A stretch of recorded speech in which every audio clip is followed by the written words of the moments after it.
베드로 후서 3장 1절에서 2절까지 말씀입니다. 베드로 후서 3장 1절에서 2절까지 읽습니다. 사랑하는 자들아, 내가 이제 둘째 편지를 너희에게 쓰노니 이 두 편지로 너희의 진실한 마음을 일깨워 생각나게 하여 곧 거룩한 선지자들이 예언한 말씀과 주 되신 구주께서 너희의 사도들로 말미암아 명하신 것을 기억하게 하려 하노라. 하나님의 말씀을 잊지 말고 기억하라.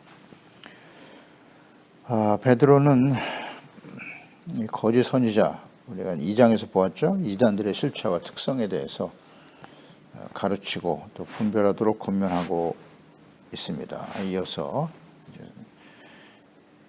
그들의 주장하는 잘못된 가르침과 관련해서 예수님의 재림을 부정하는 자들에 대해서 경고하고 또 그 기준을 분명히 하기 위해서 거룩한 선지자들의 예언의 말씀과 예수께서 말씀하신 것을 기억나고 생각나게 하려고 또 그날을 바르게 준비하기 위해서 예수 말씀을 증거하고 있습니다.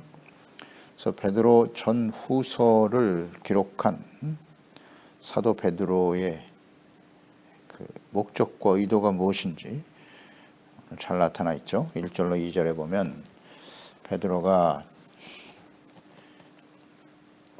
이제 둘째 편지를 너에게 쓰노니 이 두 편지로 베드로 전후서로 너희의 진실한 마음, 너희는 그리스도인들이죠. 진실한 마음을 일깨워 생각나게 하려 하심이니라 그랬어요. 그러니까 베드로 전후서를 기록한 목적에 대해서 분명히 언급하고 있죠. 너희의 진실한 마음을 일깨워 생각나게 하기 위해서 기록하였다. 너희의 진실한 마음, 이 진실하다. 진실이라고 하는 헬라어가 에일리크리네스인데요. 문자를 그대로 문자적으로 이해한다면 빛으로 재판한다. 그런 뜻이에요. 그러니까 순수하고 순결한, 즉 법적으로도 순결하고 흠이 없는 그런 마음의 상태를 가진 그리스도인들이다. 이런 의미겠죠. 이 단어는 신약성경에 딱 두 번만 사용되었는데요. 이 진실하다, 일깨워 잠에서 완전히 깨우쳐 일어난, 그래서 온전한 모습으로 흠이 없는 거죠. 그러니까 법적으로 또 하나님의 빛이 하나님의 말씀인데 예수 그리스도가 빛이죠. 그 주님 앞에 말씀 앞에도 순결하고 흠이 없는 상태의 마음을 의미하는 것이고, 그 다음에 이제 일깨워 그랬잖아요. 진실한 마음을 일깨우다. 그러니까 일깨우다라고 하는 이 말, 이것은 잠에서 완전히 깨운다 그런 뜻이죠. 잠들어 있는 사람을 깨우친다는 의미도 있고, 또 하나는 잊어버린 어떤 사실이나 생각에 대해서 다시 각성시키는 거예요. 그것이 바로 일깨운다는 뜻이거든요. 이것이 성경을 기록하고 있는 목적, 베드로 전서를 기록하고 있는 목적이다라고 말하고 있어요. 사탄의 역사로 인해서 당시에 하나님의 백성들, 모든 시대의 그리스도인들, 하나님의 자녀들이 다 박해를 당하고 있었죠. 그리고 거짓 선지자들과 이단들에 의해서 많은 그리스도인들이 미혹되어 분별하지 못하고 있었고, 또한 육체의 정욕에 이끌려 세속화되어 가고 있는 당시의 그리스도인들, 혹은 모든 시대, 특히 오늘 이 시대의 그리스도인들에게 주시는 말씀이라고 볼 수 있습니다. 그러니까 사탄이 하는 일은 바로 이와 같은 겁니다. 박해, 두려움을 주죠. 박해를 가하고 고난을 당하게 하고, 혹은 육체의 정욕에 이끌려 살아가도록 미혹하는 거죠. 범죄하고 육체의 정욕대로 방종하며 살아가게 함으로써 하나님의 공의 심판에 처하게 되는 일. 이 일을 위해서 또 하나 사탄이 역사하는 것이 바로 이런 거짓 이단들을 일으키는 거예요. 거짓 이단들, 거짓 목사들을 세워서 사람들을 미혹하여 진리에서 벗어나게 하는 거죠. 그러니까 하나님의 말씀을, 진리의 말씀을 바르게 깨닫지 못하게 하는 거예요. 잘못된 선택과 잘못된 길을 가게 하더라. 이것은 아담과 하와를 미혹한 이후 사탄이 모든 시대에 이 사탄의 역사는 계속됐죠. 거의 다 성공했습니다. 거의 다 성공했어요. 이 사탄의 역사에 넘어가지 않은 사람들이 거의 없을 정도로 사탄의 역사는 아주 집요하고 끊임없이 계속되어 왔다. 뭐 예수님, 하나님의 아들 예수님까지도 미혹하고 시험했으니까요. 예수님께서는 하나님의 말씀으로 물리치시고 사역을 온전히 감당하실 수 있었죠. 그러니 이 사탄의 역사가 지금도 계속되고 있고 예수님 오시는 날까지, 마지막 심판이 이 땅에 일어날 때까지는 계속된단 말이죠. 이걸 우리는 절대 간과해서는 안 돼요. 그리스도인들의 영적 싸움이에요. 특히 마지막 때의 거짓 선지자, 거짓 목사, 이단들을 조심하라고 아주 기승을 부리고 있지 않습니까? 오늘날 이 시대에 교회들이 이것 때문에 전전긍긍하고 있고요. 이상한 일이 아니에요. 이런 일들이 바로 마지막 때에 일어날 일이라고 주님 말씀하셨고 항상 있었던 일이고, 그렇기 때문에 성경 말씀을 바르게 이해하고 깨달아야 돼요. 베드로 전후서는 그런 면에서 특히 마지막 때에 우리가 꼭 들어야 될 말씀이에요. 2장에서도 보았어요. 거짓 선지자들의 실체가 어떠한지, 그들을 어떻게 분별할 것인지 지금 그대로 나타나고 있어요. 이 말씀을 알면 이길 수가 있어요. 근데 이 말씀을 듣지 않으면 어렵겠죠? 분별하기가 어려울 거고, 분별이 잘 안 돼요. 유유상종이잖아요. 사탄이 미혹하는 이 마음을 우리도 좋아하잖아.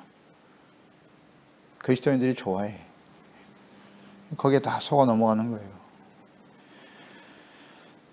말씀을 끝까지 지켜 인내하며 말씀을 듣고 순종함으로써 박해를 당하는 일 별로 좋아하지 않거든요. 손해와 상처받는 일, 불이익을 당하는 일 좋아하지 않아요. 여기 편안하고 좋은 길이 있어. 신앙생활 해. 못하게 하는 게 아니에요. 교회도 나가고 예배도 드리고 설교도 들어. 그러나 중요한 건 너의 뜻이야. 내가 하고 싶은 대로 하면 돼. 이렇게 미혹하는 거죠. 거짓. 그래서 일깨워야 한다. 깨어 일어나야 된다. 바르게 분별하고 깨달아야 된다고 외치고 계시는 거예요. 각성하라. 각성하라. 그런 뜻이잖아요. 순결하고 깨끗한 믿음, 마음을 지키도록 각성하고 깨어 있어야 한다고 강조하고 있는 말씀이죠. 베드로전서 5장 8절 9절에서 보았죠. 근신하라, 깨어라. 근신하고 깨어 있어야 된다고. 너희 대적마 아이가 우는 사자같이 두루다니며 삼킬 자를 찾고 있다. 이 삼킬 자가 바로 내가 될 수 있다는 사실. 계속 기회를 엿보고 있어요. 지금도 역사하고 있고, 어디에? 우리의 심령 속에, 우리의 마음 속에 지금 역사하고 있잖아요. 멀리 있는 게 아니에요. 너희는 믿음을 굳건하게 하여 그를 대적하라. 대적해야 돼요. 싸워야 합니다. 믿음을 굳건하게 세워야지. 그러기 위해서는 그 믿음의 근거가 곧 하나님의 말씀이어야 한다. 믿음은 하나님의 말씀을 듣는 데서 오는 거예요. 하나님의 말씀을 듣지 않고는 믿음을 굳건하게 할 수 있는 방법은 없다. 없다. 그냥 예배만 많이 드리면 믿음이 굳건해지는 게 아니에요. 그래서 신앙생활 열심히 하고 열심히 봉사하기만 하면 믿음이 굳건해지는 게 아닙니다. 믿음의 근거는 하나님의 말씀입니다. 이걸 모르면 안 됩니다.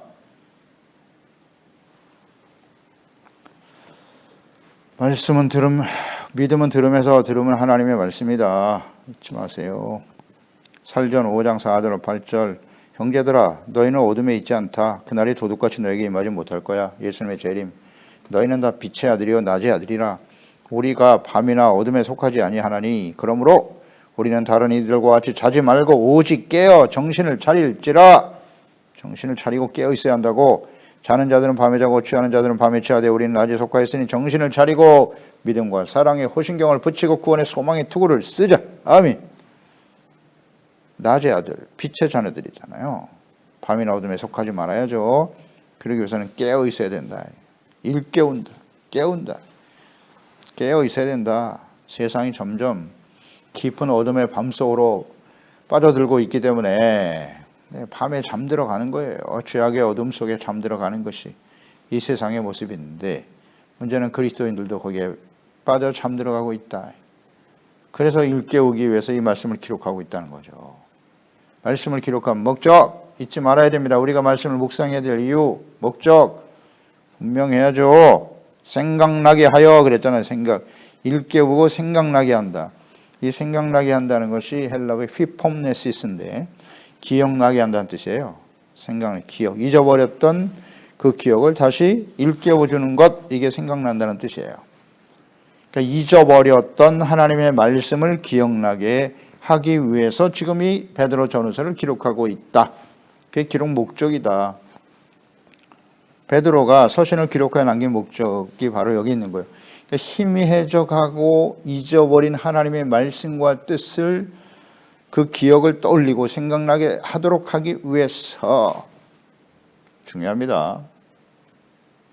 성경을 기록한 목적이 뭐 베드로만이겠어요? 성경 전체 기록 목적이죠. 이게 제발 하나님의 말씀을 생각나게 하도록. 그런데 자꾸 잊어버리죠. 우리는 어떻습니까?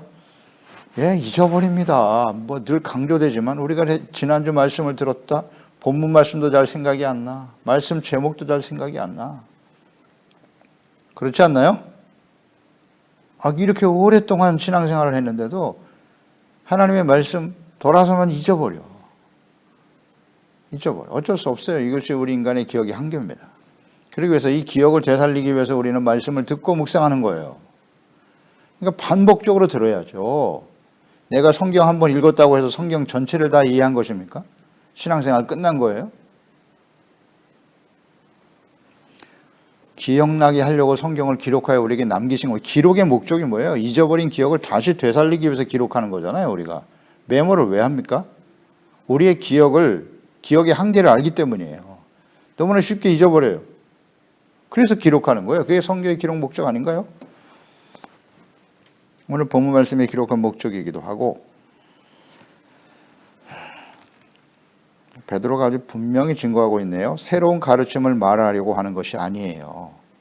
하나님께서 선지자들을 통해서 하셨던 예언의 말씀, 예수 그리스도께서 하신 말씀과 명령을 사도들이 직접 듣고 전한 복음의 말씀을 다시 기억나고 생각나게 하기 위해서 기록했다. 2절 말씀으로 이어지잖아요. 그 거룩한 선지자들이 예언한 말씀과 주되신 구주께서 너희의 사도들로 말미암아 명하신 것을 기억하게 하려 하노라. 기억하게 한다고요. 거룩한 선지자들이 예언한 말씀, 예수 그리스도께서 사도들에게 명령하신 말씀. 그러니까 사도 베드로는 자신의 생각과 뜻을 말하려고 하는 것이 아니에요. 성경이 자기 자신의 뜻과 생각을 기록하는 것이라면 그건 성경이 아니에요. 성경의 저자는 다양하고 또 모든 시대에 걸쳐서 많은 사람들이 기록했지만 그것이 자기 개인의 어떤 생각과 뜻을 기록한 것이라면 성경에 들어올 수가 없어요. 성경이라 할 수 없다고요. 베드로의 생각을 전한 게 아니에요. 거룩한 선지자들이 예언한 말씀이고 예수 그리스도께서 직접 오셔서 가르치시고 말씀하신 부분을 기록하는 겁니다. 그러니까 진실한 사도와 주의 종들은 언제나 하나님의 말씀, 성경에 근거하여 하나님의 뜻을 기억나고 생각나게 하는 것이지 자신의 생각과 뜻, 자신만이 깨달은, 아무도 모르는 자신만이 깨달은 무슨 특별한 계시를 말하거나 가르치는 것이 아닙니다. 기존에 지금 2000년의 역사를 흘러온 교회의 사도신경을 비롯해 교회, 이 정통 교회에서 가르치는 성경에 근거한 진리의 말씀을 부정한다? 그리고 자신이 특별한 계시와 자신의 주장만이 진리다? 이거 다 가짜입니다. 특별한 것을 말하거나 가르치는 것은 대부분이 다 이단이에요. 거짓 목사들입니다. 이걸 왜 모르죠? 예수 그리스도의 사도들을 통해서 내려온, 이어져온 2000년 교회 역사를 부인합니까? 그들이 가르치는 복음의 진리를 부인하고 나를 따르라, 내 계시를 따르라? 이걸 분별을 못하겠습니까?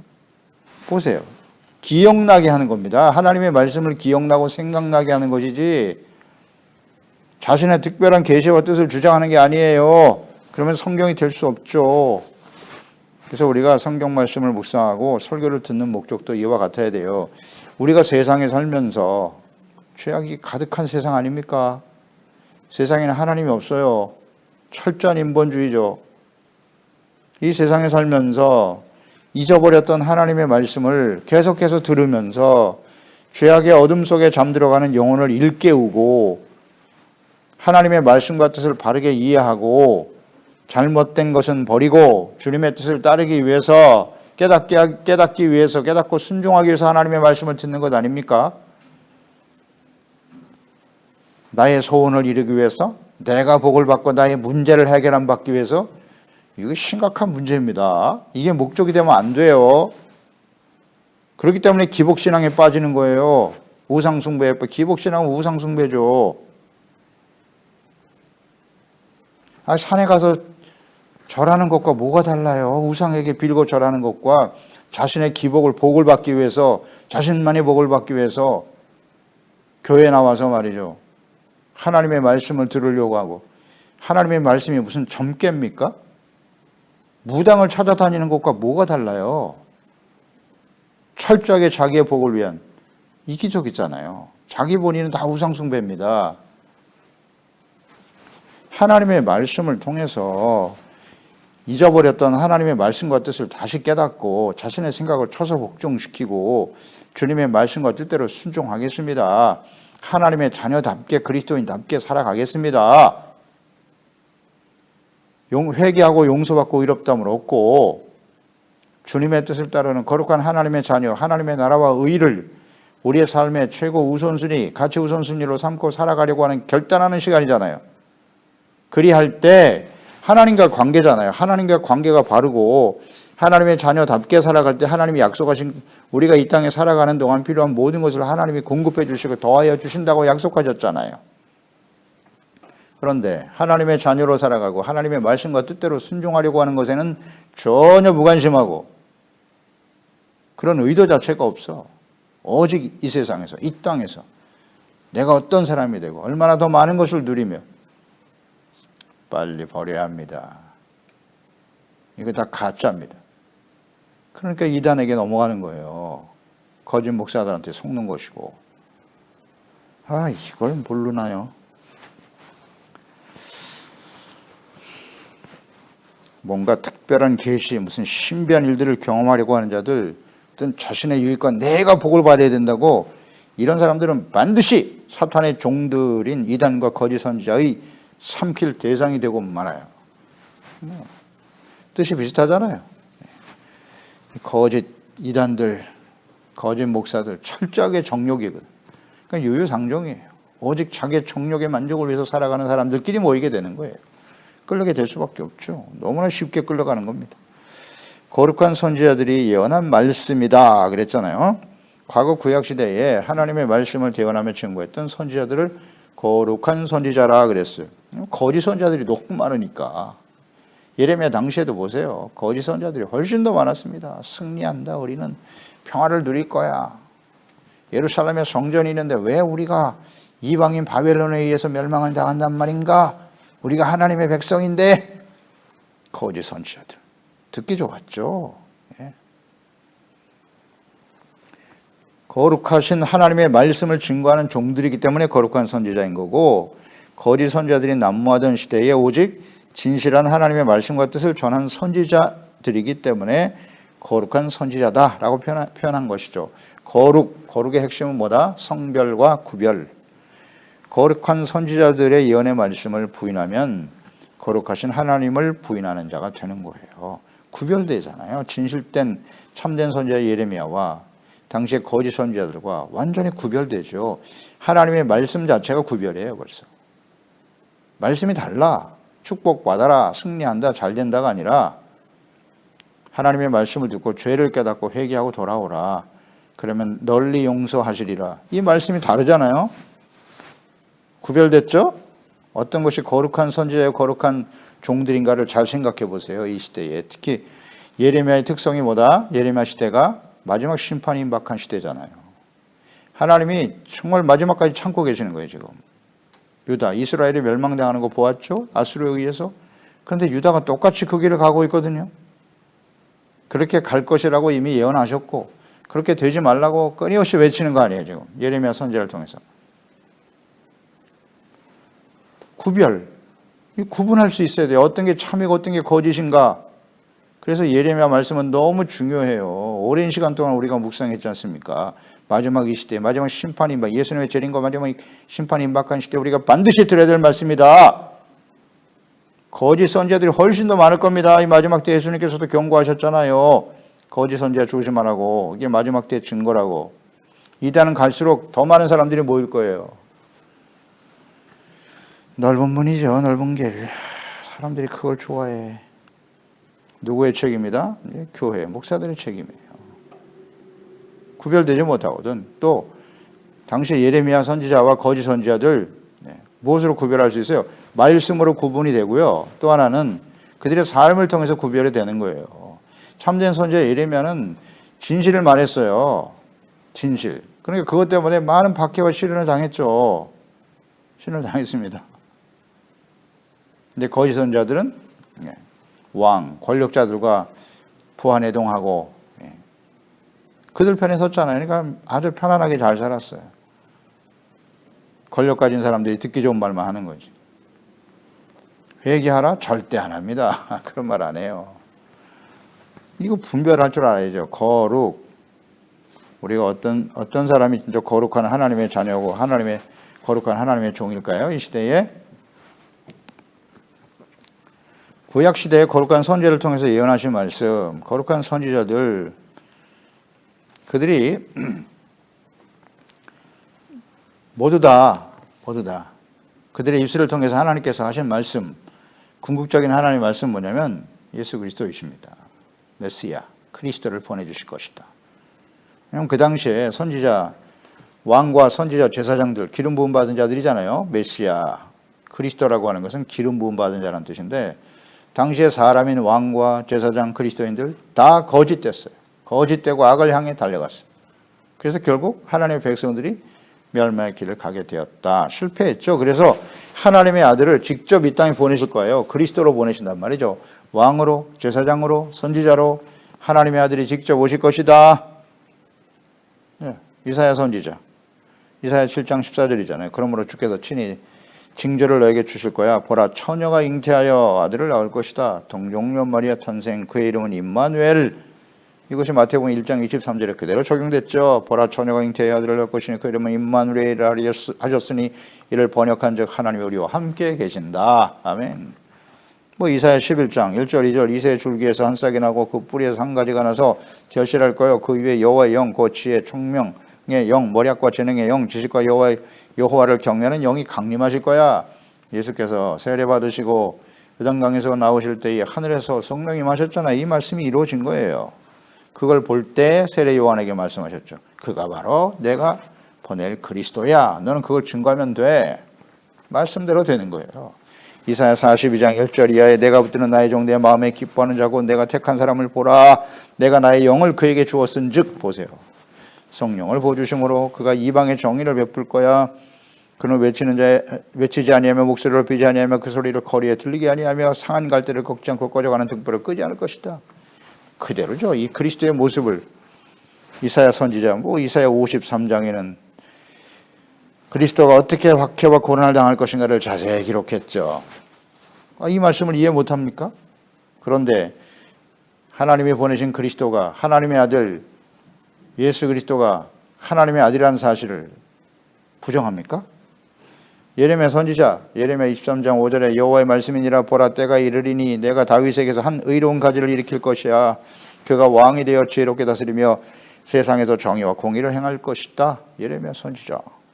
미가 선지자는 미가서 5장 2절에 베들레헴 에브라다야 너는 유다 족속 중에 작을지라도 이스라엘 다스릴 자가 내게서 내게로 나올 것이다. 그의 근본은 상고 영원 하나님이라고. 이렇게 자세히 기록하고 있다. 베들레헴에서 태어나실 것을. 말씀대로 예수님께서 이 땅에 오신 거예요. 그리고 고난 받으셨고 십자가에 죽으시고 부활하셨고 또 부르심 받은 사도들이 그 증인들이에요.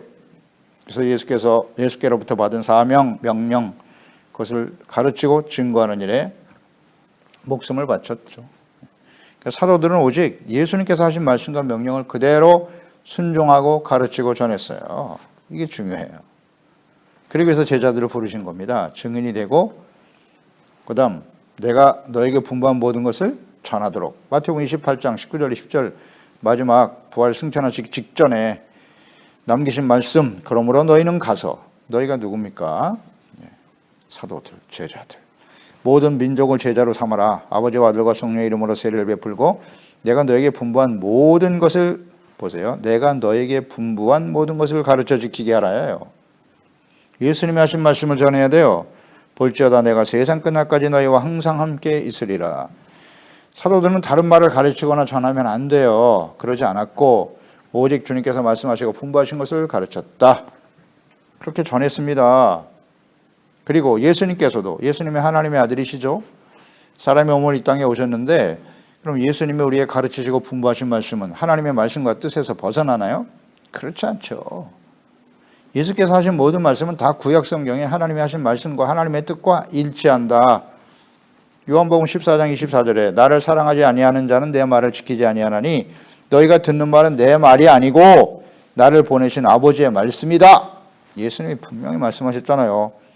요한복음 17장 14절에 내가 아버지의 말씀을 그에게 주었사오매 세상에 그들을 미워하였사오니 이는 내가 세상에 속하지 아니함 같이 그들도 세상에 속하지 아니함이니이다.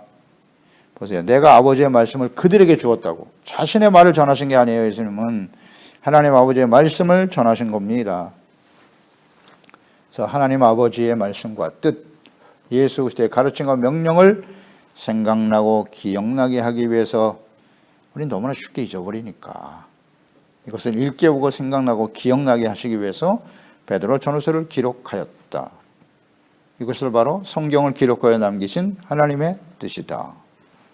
분명하죠? 우리가 하나님의 말씀을 쉽게 잊어버린다는 거 인정해야 합니다. 여기서부터 출발해야 돼요. 그래서 성경을 기록하신 거예요. 잊어버리지 말라고. 하나님의 말씀과 뜻을, 하나님과 그 말씀과 뜻을 잊어버리지 말라고. 성경을 기록했다. 아멘. 너무 쉬운데요. 단순 명료한 진리입니다. 왜 우리가 성경 말씀을 이렇게 가까이 해야 되고 매일 묵상하고 들어야 하죠? 우리는 너무나 쉽게 하나님의 말씀을 잊어버리기 때문이다. 아닌가요? 하나님의 말씀을 기억나고 생각나게 하려고 성경 말씀을 기록하게 하셨고 기록하여 우리에게 남기셨어요. 오늘날은 핸드폰 안에다가 그냥 성경을 집어넣어 주셨잖아요.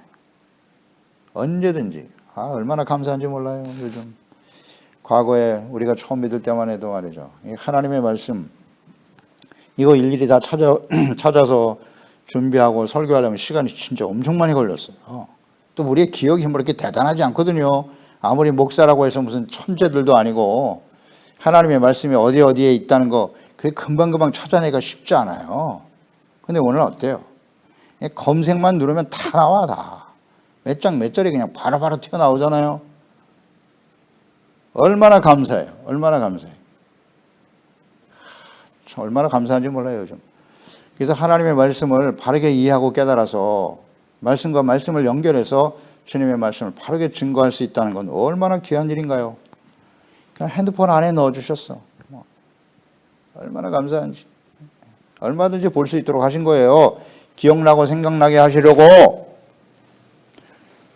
요즘은 성경도 디지털화되어 있어서 설교한 것도 전부 인터넷으로 해서 디지털 자료로 다 저장이 되잖아요. 그냥 컴퓨터 안에서도 검색 하나 치면 내가 언제 무슨 말씀을 어떻게 전했나 다 나옵니다. 다. 순식간에 다 정리되잖아요. 얼마나 감사한지. 주여. 그리고 또 하나 중요한 것은 하나님의 말씀을 생각나게 하시려고 성경을 기록하게 하신 것이고 또 하나는 보혜사 성령을 보내주셨다는 거예요. 보혜사. 요한복음 14장 26절. 보혜사 곧 아버지께서 내 이름으로 보내실 성령 그가 너에게 모든 것을 가르치고 내가 너에게 말한 모든 것을 생각나게 하리라. 아멘. 주여 감사하잖아요. 이 하나님의 말씀을 다 듣고 생각나게 하시기 위해서 보혜사 성령을 성경을 기록하게 하셨고 성령을 보내주셔서 그러니까 사도들이 이렇게 주께서 하셨던 말씀들을 그대로 기록할 수 있었던 것은 성령께서 역사하셨기 때문이에요. 당시에 예수께서 하신 말씀을 녹화하거나 영상으로 녹화하거나 녹음을 해놨다면 말이죠. 얼마나 좋았을까. 근데 당시엔 그런 능력이 없어. 성령을 보내주셔서 다 생각나게 하시는 거예요. 기억나게 하시고. 얼마나 감사합니까? 그래서 우리는 하나님의 말씀과 뜻을 잊지 않고 깨어있기 위해서는 어떻게 해야 된다? 두 가지밖에 없어요. 하나님의 기록된 하나님의 말씀을 주야로 묵상해야 돼요. 그리고 보혜사 성령님의 도우심을 구해야 됩니다. 구해야 됩니다. 아무리 ICT가 발전된 그런 시대이지만 일일이 우리가 그 영상을 이렇게 영상으로 남길 수도 있고, 저도 유튜브에 이 설교 말씀을 수천 개를 올려놓았지만 안 들으면 그만이야. 그렇잖아요. 안 들어버리고 기록으로 남기지만 보지 않으면 소용없어요. 문제는 이 하나님의 말씀만이 우리를 잊지 않고 다시 깨닫게 한다, 온전케 한다는 것을 인정하고 가까이 해야 되는 것이고, 또 성경 말씀을 아무리 읽어도 성령의 도우심이 없으면 전혀 이해가 안 되고 그 말씀을 온전히 순종할 수 있는 능력이 우리에게는 없다는 거예요. 그래서 말씀, 묵상, 그리고 성령의 인도하심을 따르는 그 말씀을 순종하는, 이게 바로 경건의 삶이지 않습니까? 이 경건의 삶을 매일매일 실천해 가야만 하는 것입니다. 기도하겠습니다. 하나님 아버지, 오늘도 주의 말씀을 대하면서 이 베드로 전후서를 기록한 베드로의 그 간절한 마음과 뜻, 목적을 우리가 알 수 있는데요. 그것은 곧 하나님께서 성경을 기록하여 우리에게 남기신 목적과 뜻이기도 하죠. 우리는 너무나 쉽게 하나님의 말씀과 뜻을 잊어버리고 살아갈 수밖에 없어요. 세상이 악하기 때문이고요. 끊임없이 우리의 정욕, 또 우리는 철저하게 이기적이잖아요. 자기 중심적이고 자기가 원하는 대로 자기 뜻대로 살아가려고 하는 성향이 매우 강하죠. 그래서 세상에서 우리가 너무나 쉽게 하나님의 말씀을 잊어버리고 살아갈 때가 많은데, 우리는 기록된 말씀을 통해서, 성경 말씀을 통해서 우리의 진실한 마음을 일깨워 주님의 말씀과 뜻을 생각나게 하시며, 예수께서 우리에게 주셨던 모든 명령, 모든 말씀들을 근거로 해서 우리가 매 순간 하나님의 말씀과 뜻을 잊지 않고 주님의 말씀과 뜻에 순종함에 따를 수 있는 말씀 묵상, 또 기도, 성령님의 인도하심을 따라 주님의 말씀을 온전히 지켜나가는 거룩하고 진실된 하나님의 자녀들로 주님 앞에 서게 하여 주시옵소서. 예수님의 이름으로 기도드리옵나이다.